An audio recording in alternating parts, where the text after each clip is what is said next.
You're listening to Podcast PXN, a video game podcast, delivering a player experience news. Let's go! What's up, guys, and welcome to Podcast PXN, episode 308. I am one of your hosts, Daniel Prindle, aka Dan is DTM on Twitter, and I'm joined over Discord by the Nintendo aficionado and hardcore casual himself, Roshan Warner, at Roro. Hello, I'm back. Hello. Nice to be back. We're always happy to welcome you back. Thank you. The host of Why Did I Not? Never mind. Let me oh well, I'll deal with that later. And resident Embark Glazer and my fellow Spartan, Gage Dempster at Gilbo Biggins. reporting and ready to glaze, sir. Glaze on. Thank you to everyone watching us live and participating in the chat. Just as a reminder, we are live each and every Wednesday at 8 p.m. Eastern Time on youtube.com/@podcastpxn and twitch.tv/podcastpxn as well. The topic of the show this week, guys, is Xbox Gamepass Ultimate got a price increase. We're going to talk about that as well as some other pricing stuff that came in the pipeline late last week from Xbox. So before we get into that, though, I just want to mention this in our housekeeping.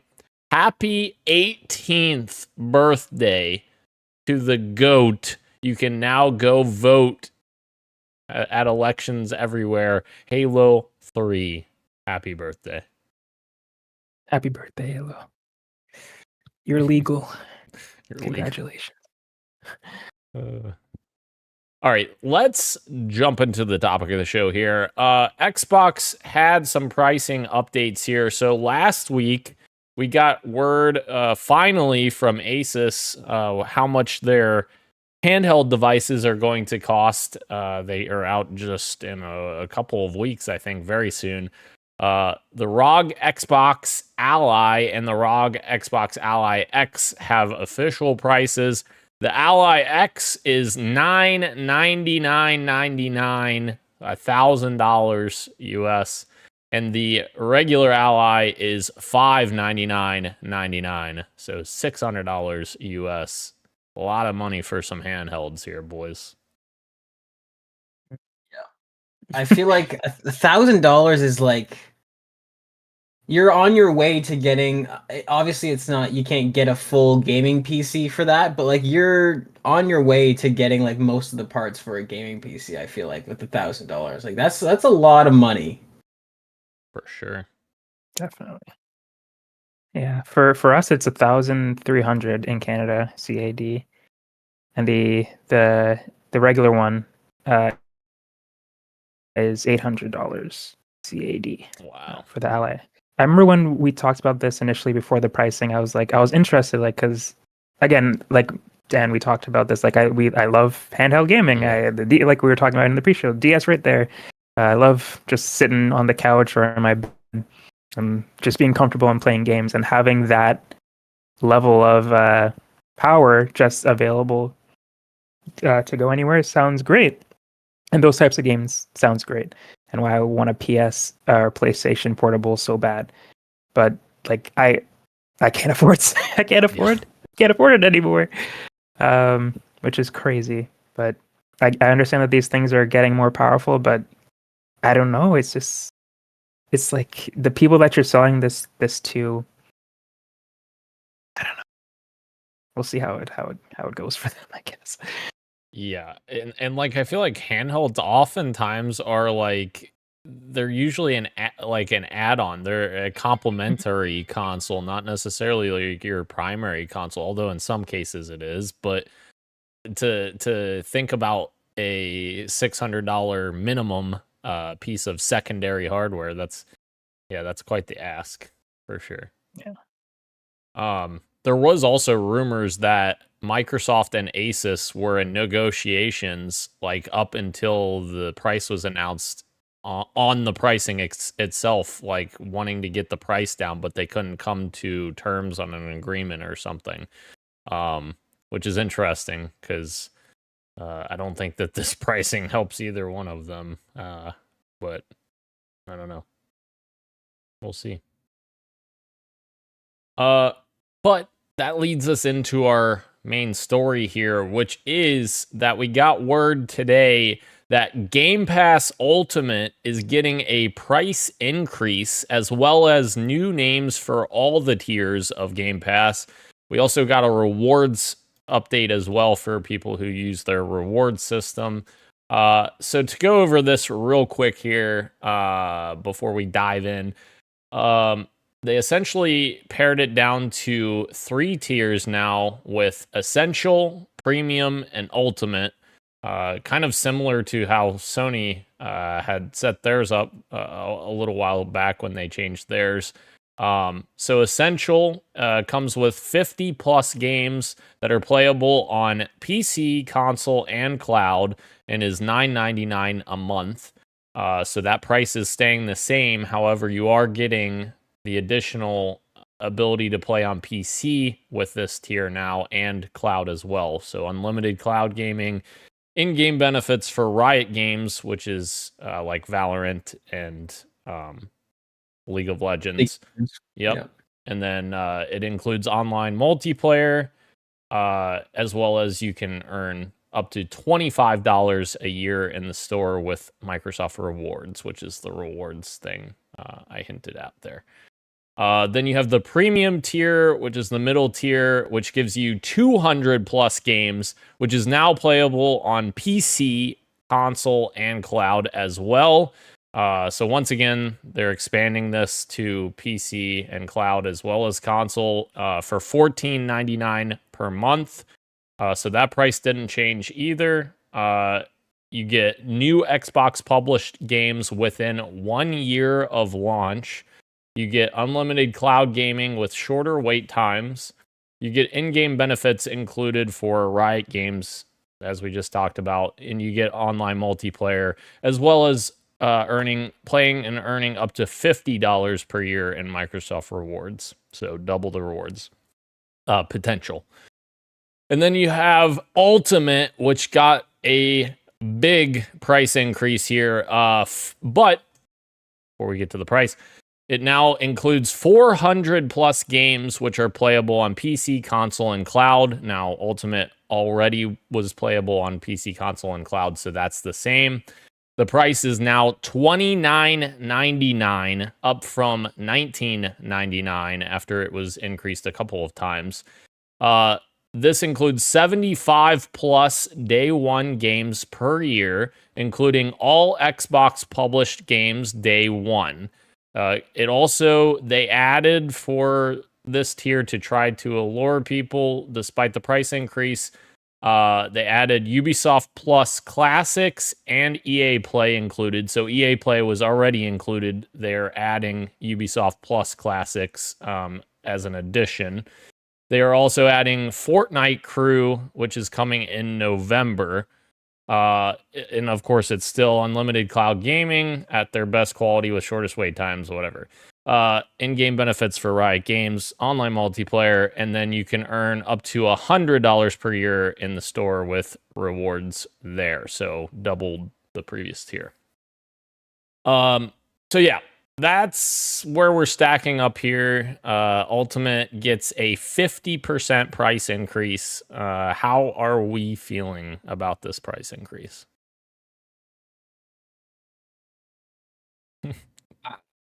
I'll go first. I'll say this.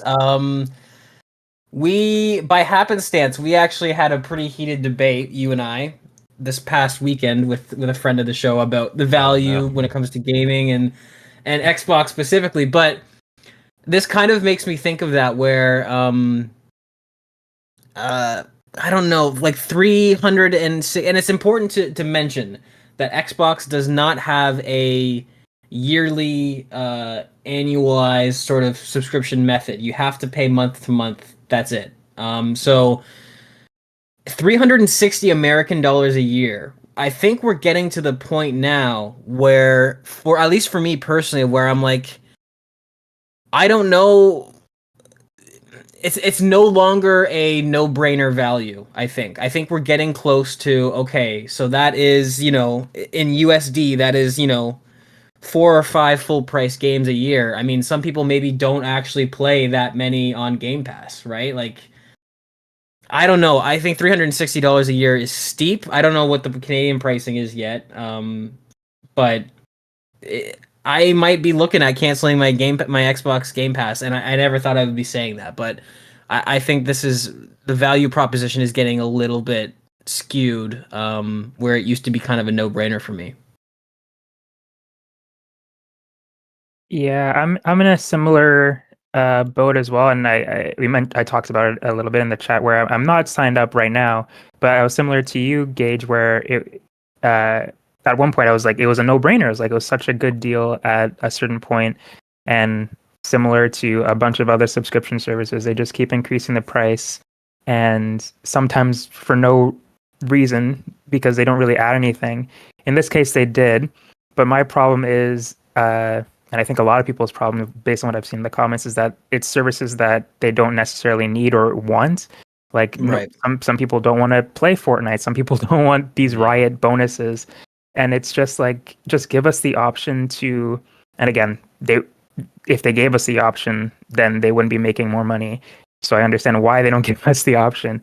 But a lot of the problem would be solved if you gave us the option to like mix and match some of these things and like have add-ons. So just leave the price as is. And if we want Ubisoft, then we pay $30. If we want Riot, then we pay $30. But if we don't want those things, just leave us with the normal Ultimate Pass that we've been using all this time, and we'll be fine. Yeah. But yeah. I suspect here's what I suspect. I think Microsoft knew that they needed to increase the price of Ultimate, and they reached out to their partners and said, hey, who can we do deals with to include stuff to make this, a little bit more palatable for people? But I think what that does is it's unnaturally increasing the price even further, because when they negotiate those deals, there's going to be a cost associated with that. So, let's just say that that's a $5 added cost for the Ubisoft Plus Classics plus the Fortnite thing. That $5 I would almost rather have not on there, and then like you're saying, Ro, people can add Ubisoft Classics if they want that. They can add Fortnite if they want that. And their line of thinking is almost like, well, we include all of this stuff, then maybe people will be happy with this, and we'll just make it a $10 increase instead of a $5 increase. And it's like, well, I don't think that that's going to necessarily go that well. Right. I almost feel like in a pro consumer universe, like the equivalent of this would be, or I should say the pro consumer version of this pricing structure would be that the Game Pass Premium should have all of the full featured Xbox stuff. Like for $14.99, you should just get day one releases, unlimited streaming at the highest quality, and then Game Pass Ultimate. The only difference is all of this extra nonsense of EA Vault and Ubisoft subscription and Riot bonuses, right? But like the core, if you're a core Xbox user and you're just there for the Xbox catalog and that's where all your friends play, so you play on Xbox, I feel like Premium for $14.99 should get you your day one exclusives and everything, right? But they're kind of, like you said, they're just lumping that into Ultimate and adding all this extra things on it that you don't really care about. But if you do want day one releases, now you're kind of forced to pay for this absurd $30 a month tier. And what's interesting is the premium that gives you Xbox published games within a year after launch. It has an asterisk there, so I went down to look at what the asterisk was. The asterisk is Call of Duty games are not included in that.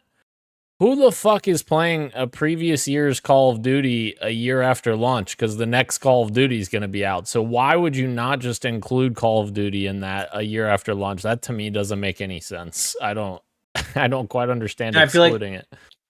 they're playing both sides there a little bit, where it's like, well, you guys bought them, so Right. Call of Duty is an Xbox franchise. There's no reason it shouldn't be included. Other than Right. that, they want to make as much money as possible off of it. Right. But even like within their company motto, it doesn't make sense. That is an Xbox game. That is an Xbox owned studio. It should be there day one as well. And they're included in the Ultimate tier, so why? That's what it doesn't make sense. Why you would give a shit about a year-old Call of Duty being available on the premium? It's very silly. We do have a couple comments here. Fabled Oak said, "Rip Xbox, just canceled mine." Microshaft. Nice. That is awesome. I might be right there with you, Fabled. That's crazy. Kirk said, "I'm considering canceling my Game Pass too." And Kirik is like me and Gage, one of the Canadian boys, and I think we were wondering what the Canadian prices were earlier. So for Essential, it's $13.99, Premium $17.99, and for Ultimate, it's $33.99. So just $3 more than the American version, but still, or $4, I guess technically. But yeah, that's not great. That's not great. Not great. And then Fabled Oak also said Game Pass should be like a menu, select what you need, which is very similar to what Ro was saying. Yeah, add-ons and such. Definitely makes sense. And online should also be free like PC. Very good point. I wish. Like, it's crazy that that's just what we do now. Like for PlayStation, Nintendo, Xbox too, they just have to pay to play online. Oh my gosh, he went all out. Well, tonight I canceled Game Pass, refunded Battlefield 6, and boxed my console for sale. Oh, he's Who done. is this, Kirik? No, this is Fabled Oak. Sorry. Holy. Yeah. Are you going Holy, PC? he's not kidding. Are you going PC, Fabled? Well, it's the reason why I brought up, us talking over the weekend about the value proposition of Xbox and all this stuff is like, one of the things that got brought up during that heated debate was like, we're in an era, me specifically, but also I kind of drag you into it too, Dan, where it's like, we'll buy these Steam indie games that are like, $10, $15 a pop. And I think to myself, I'm like, should I be making the transition to just playing games on Steam full time now? Because if I do that, and if I say buy 10 indie games a year that are priced at $15, I haven't even hit the halfway mark now of Xbox, of a year of Xbox Game Pass Ultimate. So I don't know, for people that are already on multiple platforms, specifically people that have Xbox and PC, which sure is not the target demographic and is not the majority. I wouldn't claim that. But for people like me who do own an Xbox and a PC, I'm really thinking to myself, like, I don't know that there's a lot that the Xbox is doing for me anymore. Right. That I can't just do on the PC anyways, especially when you factor into the fact that you can, Xbox PC app, you can just play a lot of the Xbox stuff on PC anyways. So this is a very strange move for them. I don't know what's going on. And how's this line going to be continued to be blurred when they come to their next generation console that is seemingly going to just be a PC? So, like, I don't know how this all plays into that. Right, the direct Xbox consumers might have the option to completely forego the Xbox experience and just play on the Steam storefront if it does in fact launch with the next console. Yeah, It's a very strange. I don't know long term what their strategy is here. Fable did also add here, I'm a 50-year-old and I feel abandoned. Been with Xbox since the OG days. PC is the way these days. It used to be the other way around long ago. Yeah, for sure. Especially when developers were specifically making games for consoles and then, going backwards and putting them on PC. Right. Yeah. And if you don't have FOMO or have to play games day one, it's eventually these games are coming to PC more and more now. Like the exclusives for PlayStation and Xbox, they maybe a year or 6 months later eventually come to PC. So, like you were saying, Gage, I feel like or like we're all saying, like just get a good PC and wait it out if you can wait it out. If you don't have FOMO, I think these companies are realizing or the developers, I don't know who makes these decisions. I guess it would be Sony and Xbox. So they get their money from the people who have the consoles, and then eventually to PC. But yeah, eventually we all get the games for the most part. I never would have imagined that The Last of Us would be on PC, and it is. Yeah. Right. And Spider-Man. Spider-Man, yeah. Spider-Man. You can play Spider-Man with mouse and keyboard. What kind of world are we living in? Nintendo, please. Never gonna happen, Right. but that'd be awesome. You know what's sad? I kind of this is terrible, but like my brain instantly goes to my like 21 year badge. 21 year badge? Yeah, 21 year badge that's on my Xbox account that it keeps track how long you've been a member of Xbox Live Gold or whatever, but now it's Game Pass.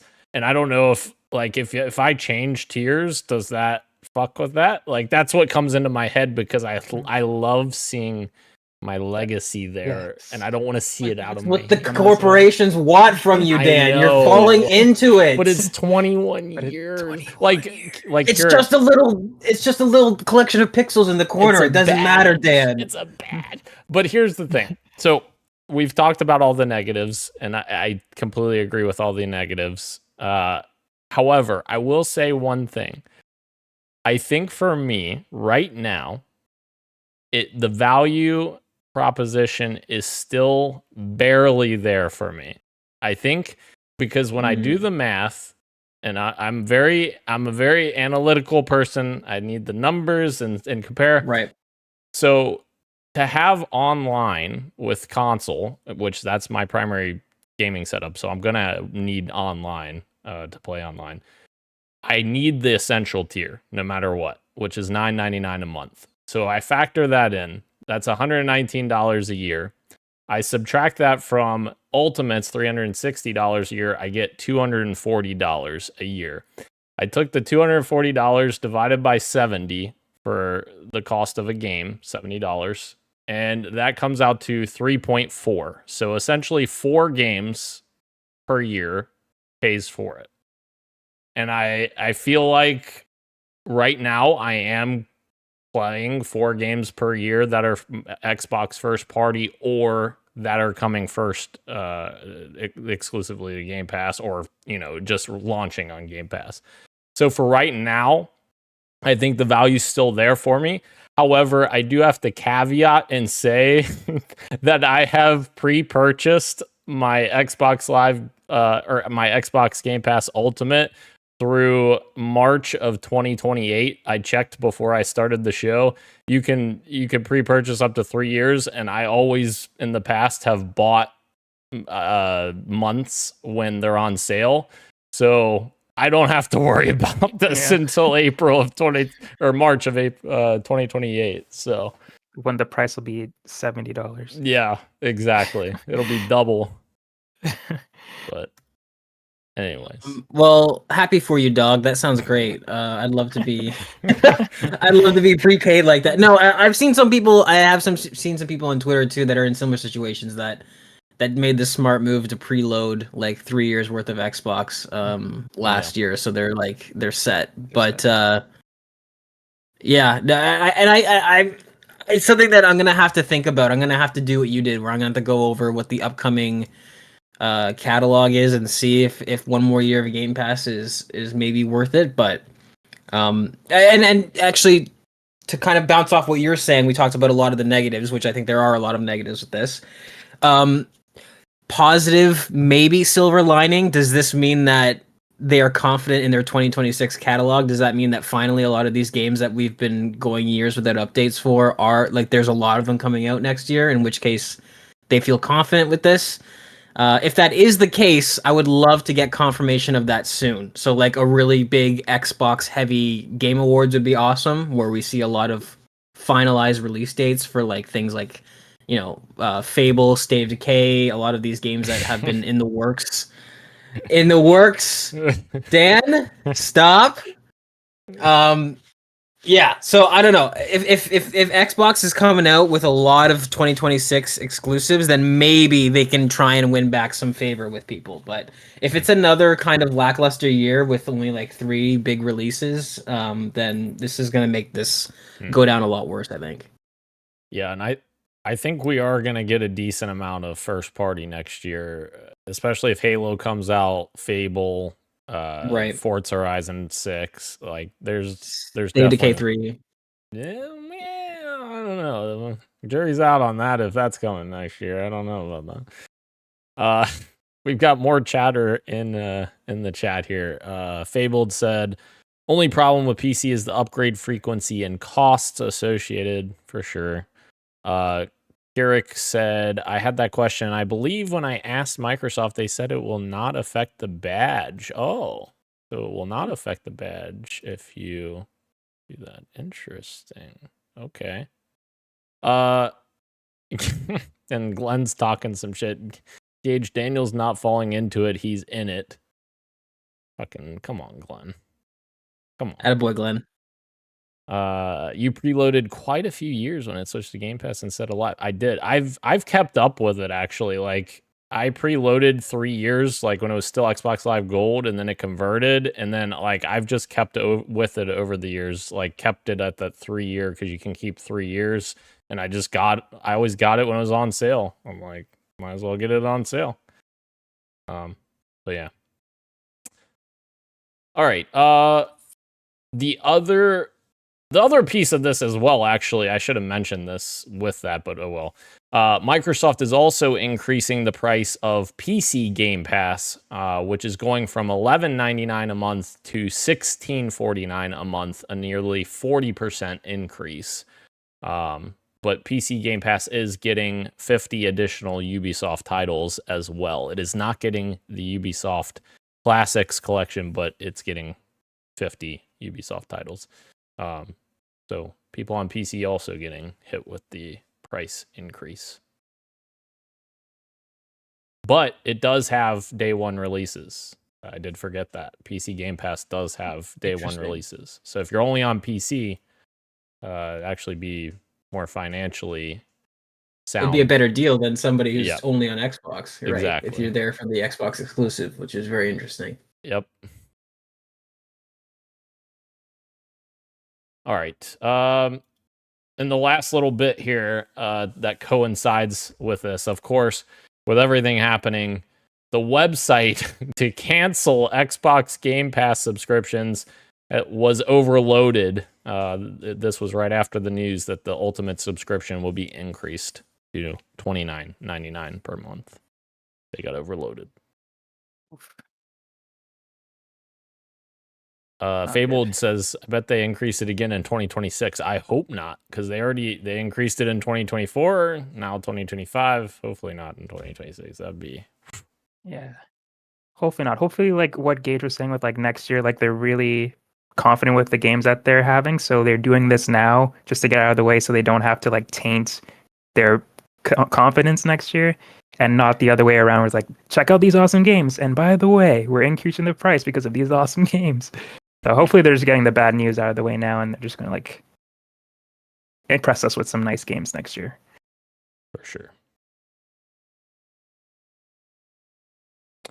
All right. That is our topic of the show, gents. That is it. That's not the whole show, though. We have we have more stuff.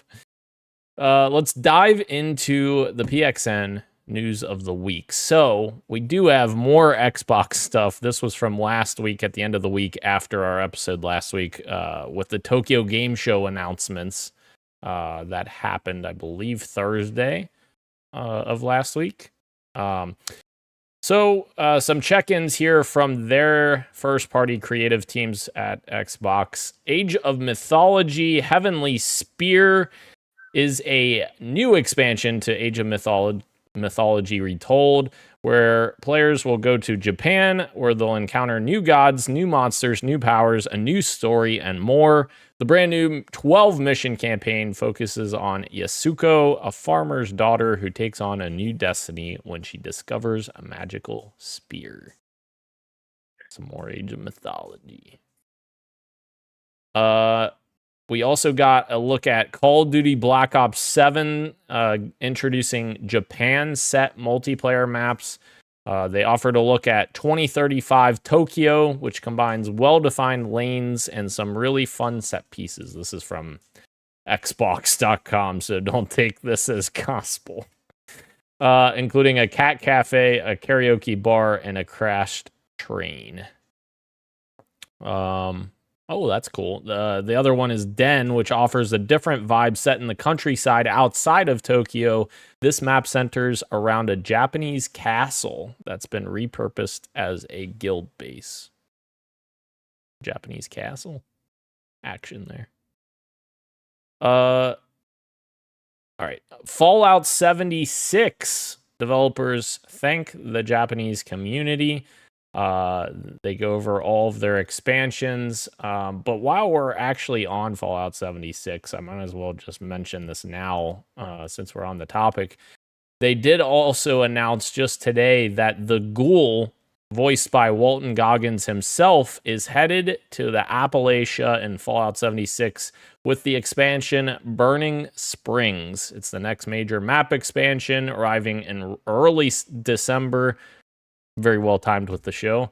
But the public test server starts tomorrow. Burning Springs, which takes place in Ohio, right next to me, right across the river.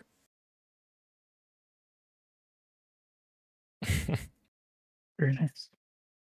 Forza Horizon 6 was announced, and it will indeed take us to Japan in 2026.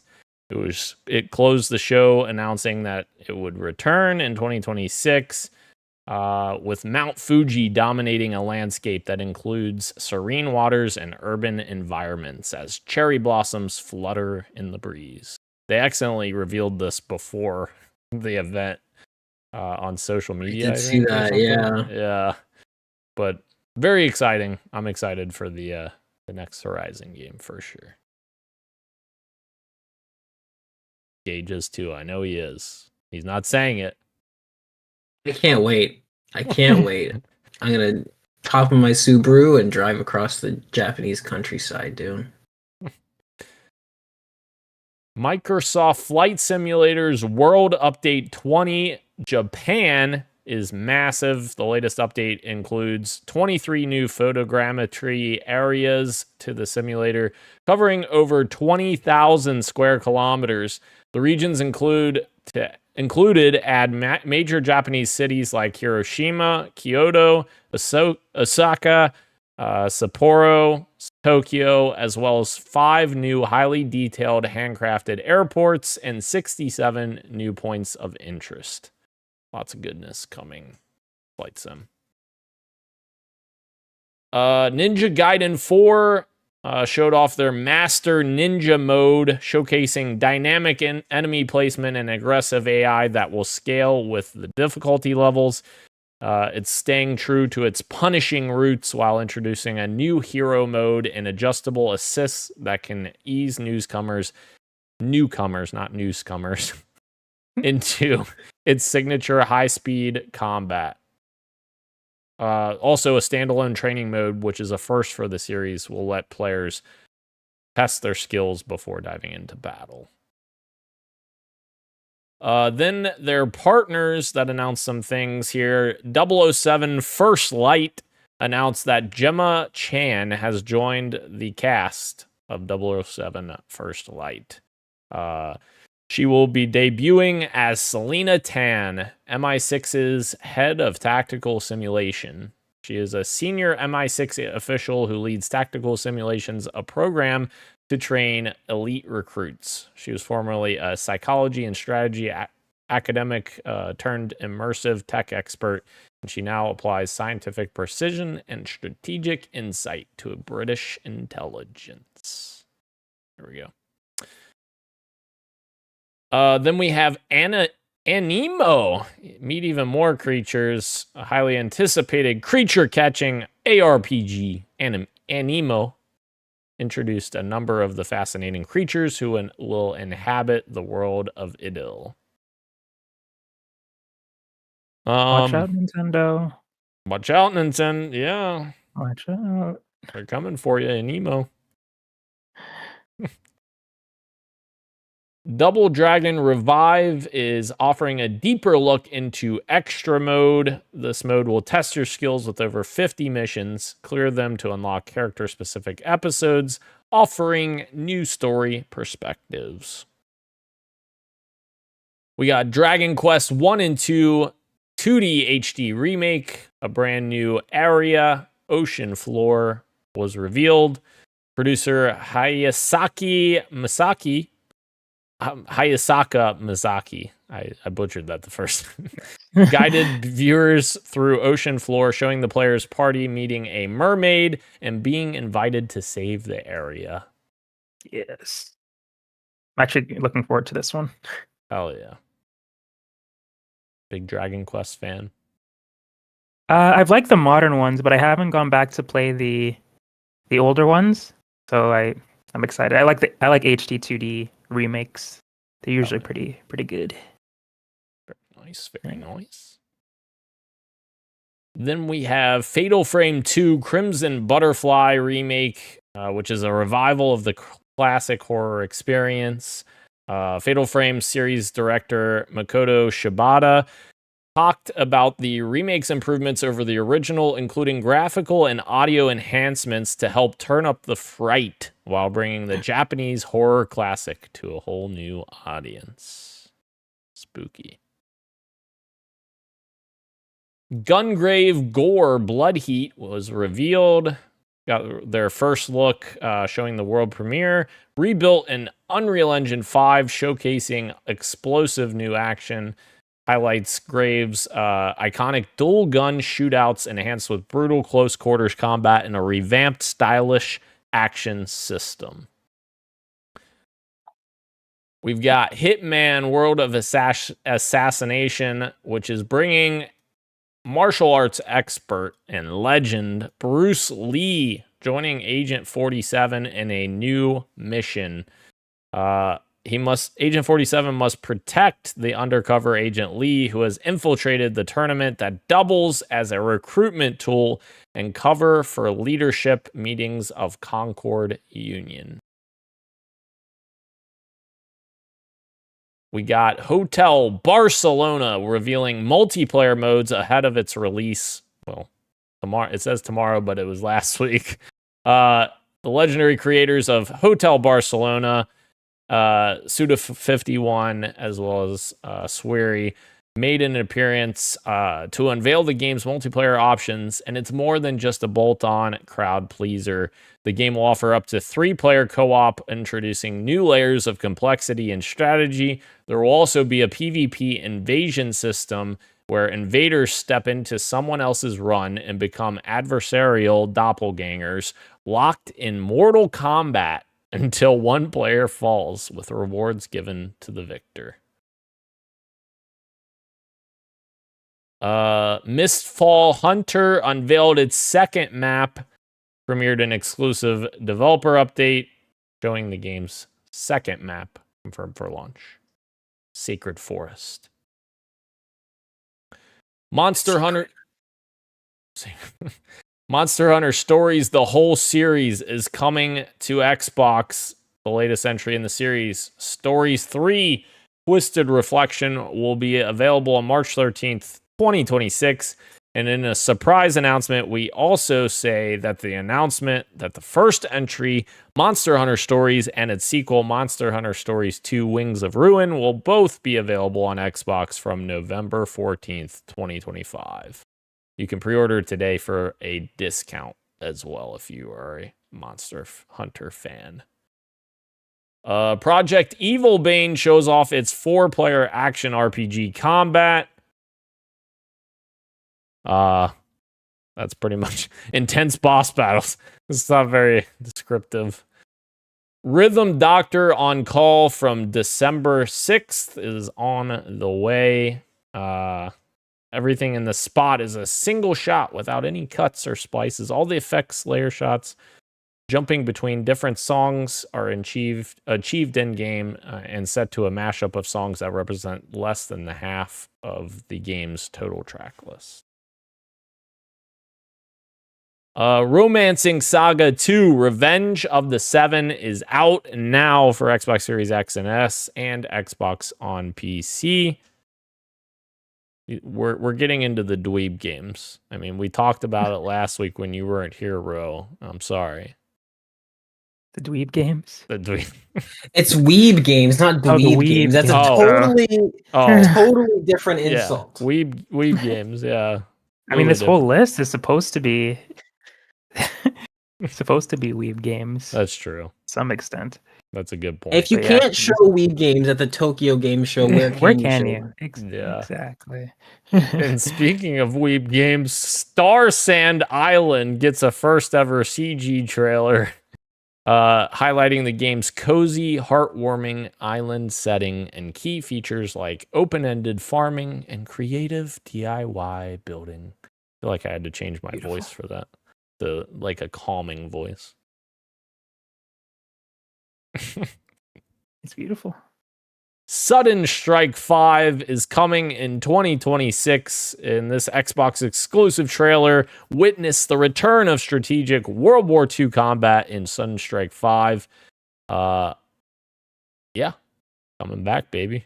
Sudden Strike 5. Didn't know Sudden Strike 1 through 4 existed. Neither did I. It's news to me. Somebody out there is like, thank God. Yeah, I've been waiting. Terminal Brigade brings the Nullverse to Xbox with Neon Genesis Evangelion crossover. It teased the collaboration, giving fans a glimpse of the crossover content. And it's expanding the game to more platforms. Here we are. More platforms. And lastly, Winter Burrow, a cozy woodland survival game, debuted its release date trailer, and it tells the story of a young city mouse returning to the harsh winter wilderness, narrated by a wise, unseen elder mouse through a whimsical nursery rhyme, and we see the mouse face hunger, cold, and other perils. I actually think this is a beautiful looking game. I like the little nice art style. Yeah. Very cozy. All right. That is our news of the week. Let's dive into the quick bites here. Payday 2 is introducing a new subscription service to the 12-year-old heist shooter, bundling full access to more than 65 DLCs packed with heists, weapons, and cosmetics for a low, in quotes, monthly cost of $4.99 per month or $19.99 for 6 months.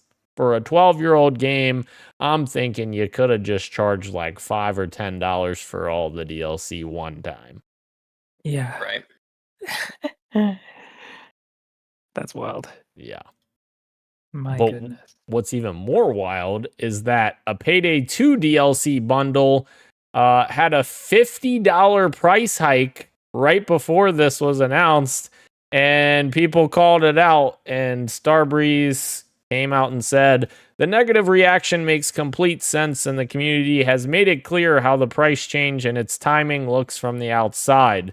We agree with the community. We messed up on this one, and we have reverted the price on the bundle effective immediately. In hindsight, we should have realized how it would seem, since the bundle only charges for the items you don't own, and the bundle discount is cumulative with any other discounts. The actual full price of the bundle can vary significantly. I think that maybe they just got caught there. Yes. I feel like I've been hearing this headline I've been hearing this headline so often in the last year, where it's like Starbreeze comes out and says, we've heard the community and we see that now how you guys see it, and we apologize and we'll reverse. Like, I feel like I just keep seeing this headline. I don't know who Starbreeze thinks they are in terms of like they think that they have this cachet to kind of do these exorbitant prices on things. Like, Payday is a struggling franchise. Payday 2 is a Yeah. classic. A lot of people really like Payday 2. I won't deny that. But like, this would be the equivalent of Valve coming out and like doing microtransactions for Left 4 Dead 2 in today's day and age, and just coming out with like, we've got a subscription service for Left 4 Dead 2, and here's a new DLC bundle for Left 4 Dead 2. It's like, the game's good, sure, but like, it's also, you know, it's old now. Like, stop. You gotta. Exactly. Starbreeze is such a fascinating company. They do, to their credit, they do admit when they're wrong. It just seems like this is like every other month I'm hearing them admit that they're wrong on something. Yeah. Even crazier. Payday 2's 12 years old. Wow. Holy. The fuck? Mario has finally defeated Bowser because Oh Doug my Bowser God. is retiring from Nintendo. Devin Pritchard, who is a longtime Nintendo executive, will succeed Doug Bowser as the new head of Nintendo of America effective January 1st, 2026. Bowser will retire forever on December 31st and announced that he was finally defeated by Mario. Rest in peace. Uh, Oh man. All right, the next quick bite, guys, we gotta look Oh. at the Battlefield Battlefield 6 launch trailer, which is utter perfection from my lips right here. But in addition to the launch trailer, which points perfect fun at the Call of Duty trailers of recent years, they announced the Battlefield 6 Season 1 roadmap of what to expect over the entirety of Season 1. There will be 3 phases: Rogue Ops, which brings a new map, Blackwell Fields, new weapons, and a new 4v4 mode called Strike Point. California Resistance, which will introduce a new Southern California map called Eastwood, and an 8v8 mode called Sabotage that's coming in November, coming November 18th, more specifically. And the final phase of the first season, Winter Offensive, which rolls out on December 9th, that includes a seasonal map of Empire State, as well as an unannounced themed event. The development team said all seasonal content will be released on a consistent basis, adding maps, modes, weapons, and more, with all gameplay impacting features. This is very nice. All gameplay impacting features free or earnable as part of our commitment to fair play and access for all players, which is very good. I'm always a fan of gameplay items remaining free. Yes. But yeah, that's our Battlefield 6. On the note of EA, though, EA has announced that it is being acquired and taken private in a $55 billion deal involving Silver Lake, which is Saudi Arabia's public investment fund, and Affinity Partners, which just so happens to be founded and led by Jared Kushner, none other than the son-in-law of our president of the United States of America, Donald Trump. Yeah. I have words. I have words. Ugh. I mean, if I wanted to be naive, I could say maybe EA going private could, you know, maybe possibly be a good thing. No longer beholden to shareholders, but the people, the entities involved in taking them private definitely give me cause for concern. Yeah, especially when they made specific comments about how they feel like they can reduce the cost of development for EA with AI. Yeah. All right. Awesome. Sick. This is already a publisher that struggles with major quality control and non-consistent franchises and entries in franchises. So I'm sure that adding AI into the mix is definitely going to help a lot. Yeah. It will help tons. Before we get in the next quick bite, Keurig said, and if you want to play Battlefield 6 in 4K, it's only a $14.99 upgrade. Looks like they took a page out of Nintendo's book. Thank God. Oh, the shade is real.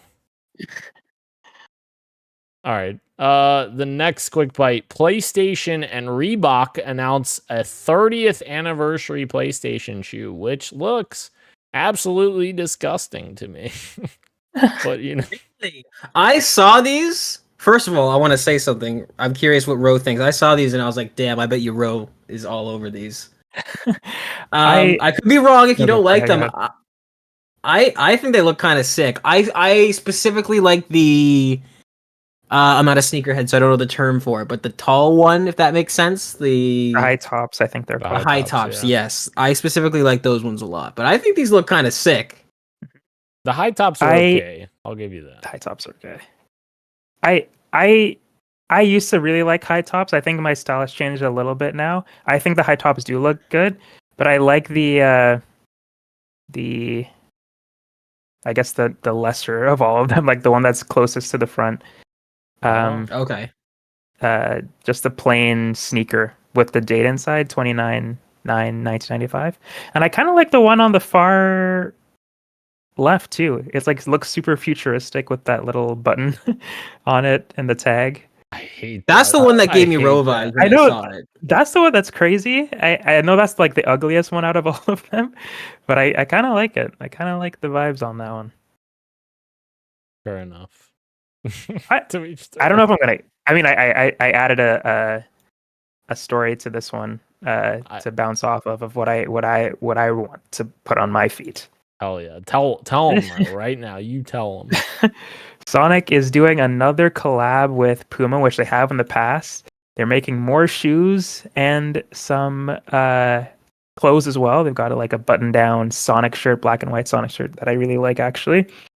But of course, it's Sonic, so the shoes are the highlight. They got a Tails bright yellow and a Shadow black and red, and of course a Sonic blue and or black and blue, I think. I opened the wrong picture. The Sonic ones are they do look black. navy and blue. Yeah. Navy and blue. But yeah, and there's like these little stickers on the tongue of the shoes with like the characters' icons. And you could actually like switch them. I don't know why you would want to do that, but it's cool that there's the option. But you could take off like the Tails icon and put it on the Shadow shoe if you want to, just to switch up the style. But like I said, Puma and Sonic have done a couple of collabs in the past. Like they've made Sonic's actual shoe before, so it's cool to see that they're continuing this partnership because I like the the stuff that they've done so far. The shoes are kind of loud, so I think if I were to get one, if I were to get one, I would probably get the Sonic ones. They're like the most tame out of all of them. But I respect the Tails ones. Whoever's gonna rock those. These are fire. I fucking you sent me. I love these. I love color. The PlayStation gray all classics with the fucking disgusting. Oh my God. These are fucking fire. God. I love bright. I respect it. Yeah, I love bright, vibrant colors for shoes, especially. Like I've had neon green shoes. I've like royal blue. Like I love these colors. I love and the yellow stands out, you know. It does, and it's not that I don't like it. It's like that I would never have a chance to wear them because I don't think they would go with anything that I have like in my closet to wear. Like I would need to wear a very specific outfit to wear these for me. I'm guessing that's where Dan doesn't give a shit and will wear a bright blue t-shirt with exactly with his exactly right, Gage. And you know where that stems from? My sister, when we were growing up, she would constantly fucking get on my ass and say, you need to pick something out that matches, and I would purposely choose things that didn't match. This is the dress shoes thing all over again. It is. Somebody gave you genuinely good advice, but they were just a little too pushy on it, and now you're like, absolutely. I'm gonna absolutely forego that for the rest of my life. For the rest of my life, absolutely, bro. Insane. Yeah. Also, the fucking rings on the shoestrings, that's sick. I love that. That's cool.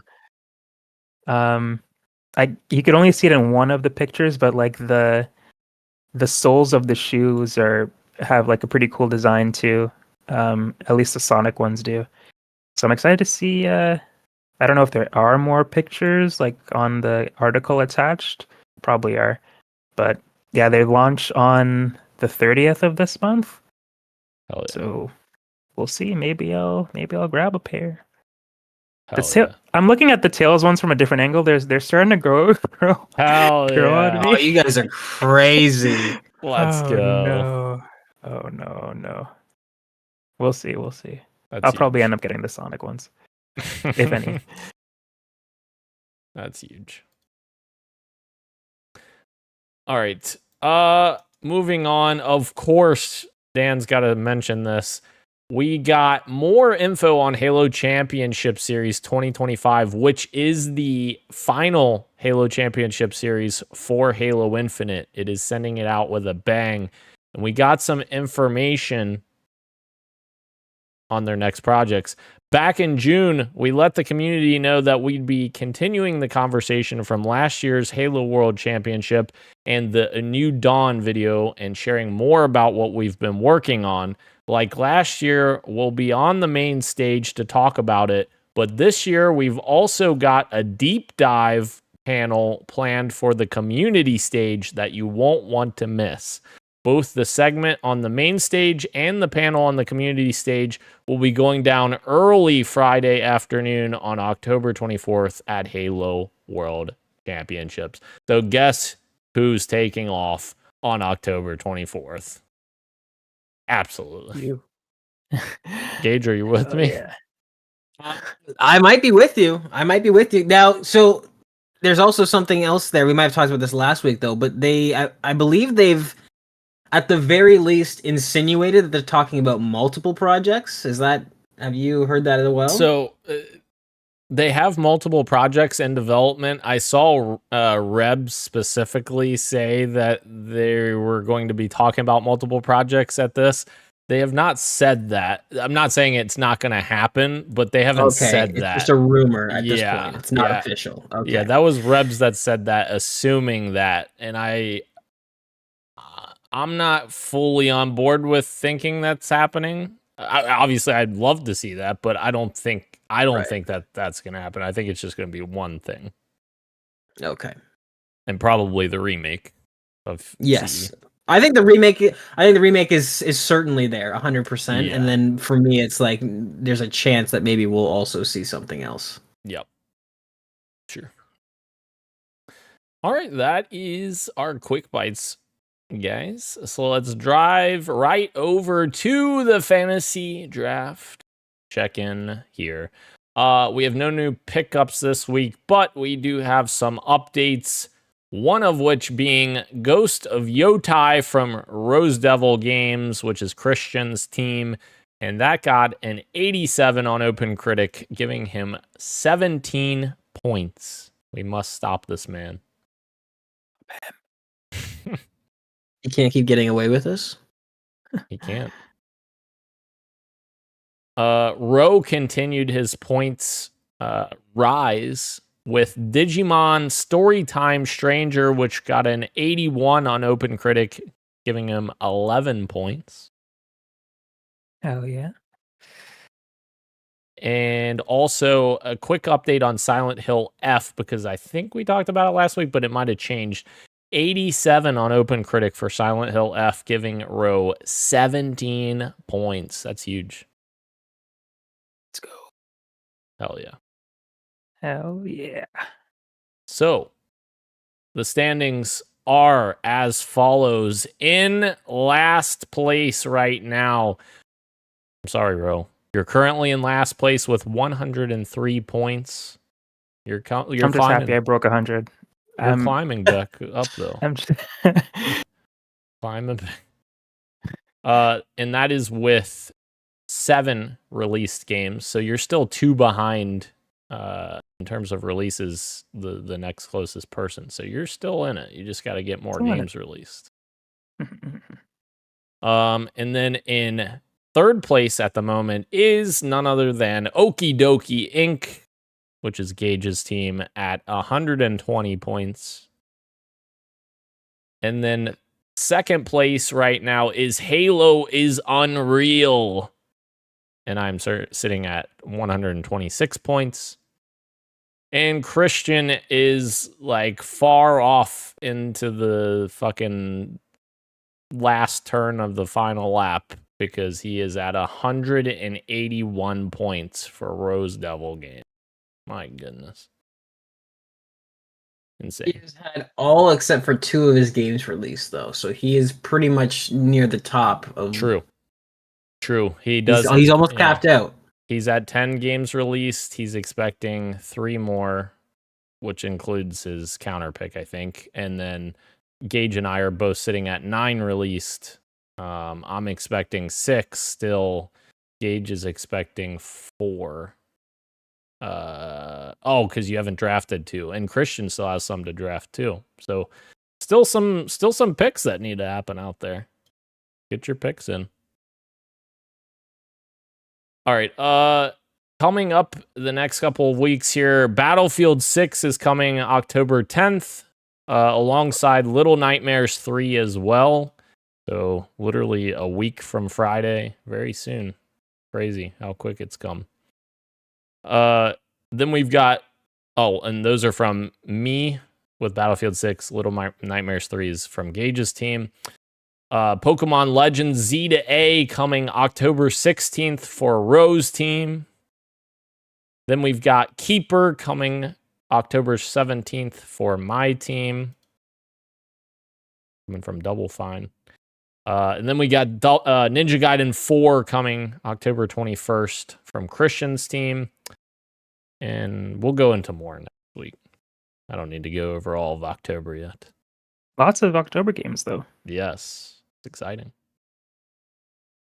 Something new every week. When's the next mainland Half-Life coming out, Gage? It's gonna be announced any day now. Yeah. Okay. Valve is up to something. Just don't you worry about it. Up to something, TM. All right. Soon, TM. What you got for me, Dan? What you got for me? Well, Dan, I've got good news for you. I have a new game that was recommended by friend of the show, Gage Dempster.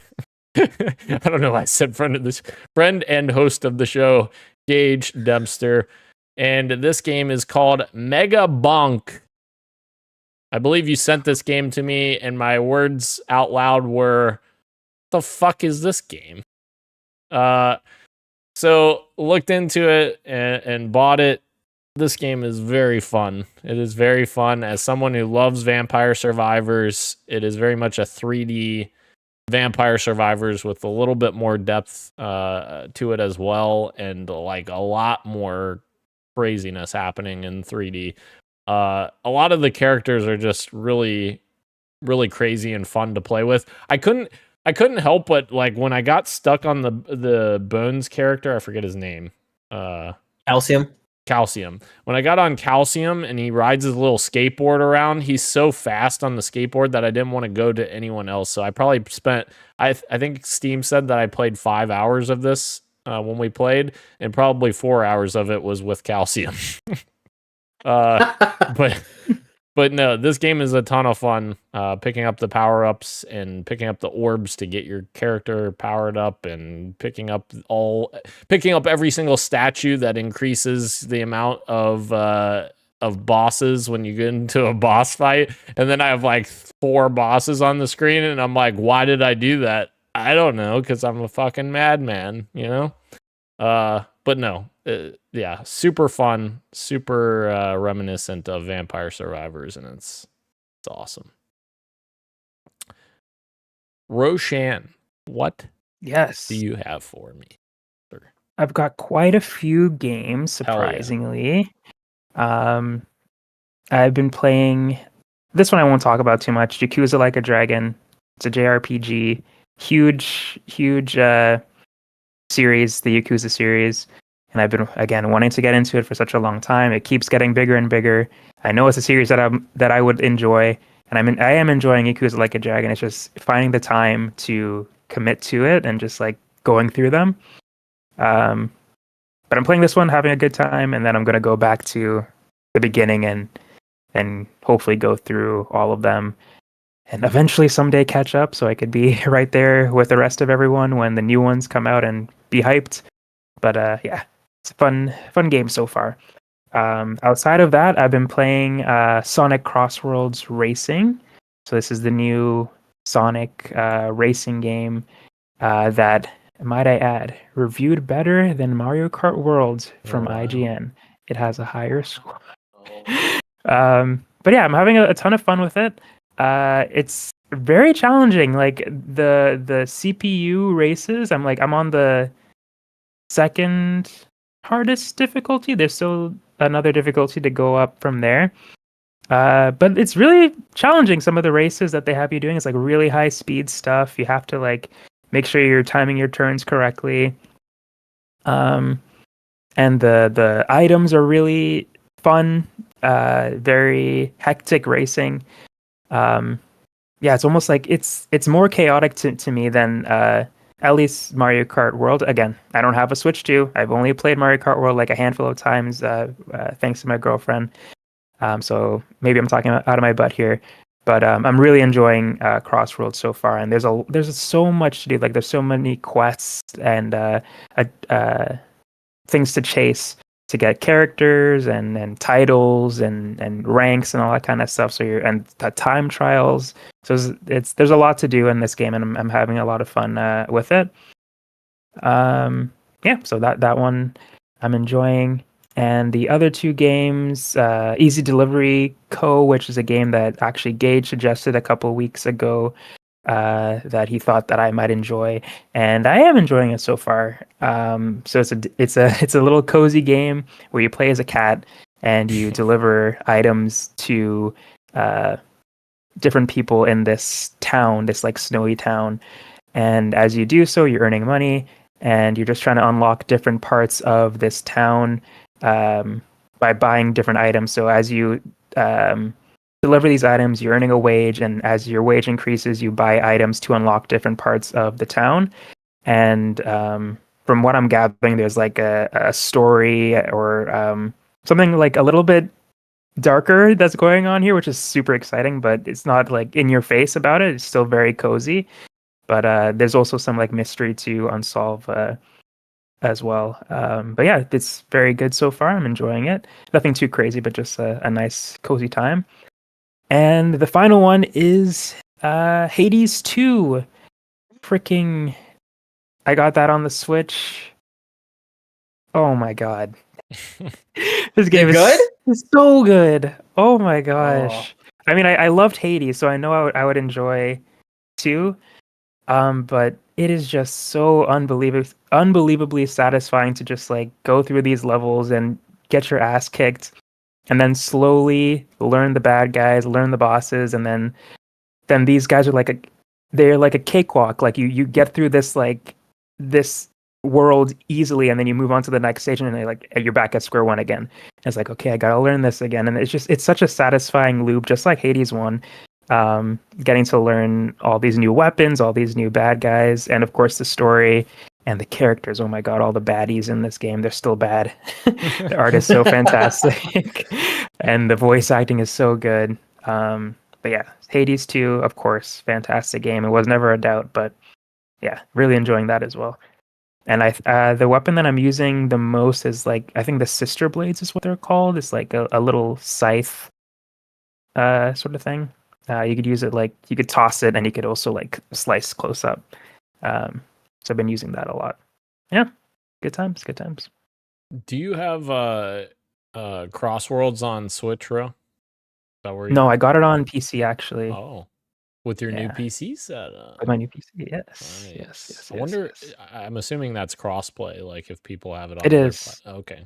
So. Yeah, you could play with everybody, like PlayStation, Xbox, Twitch. Sweet. Yeah, that's sick.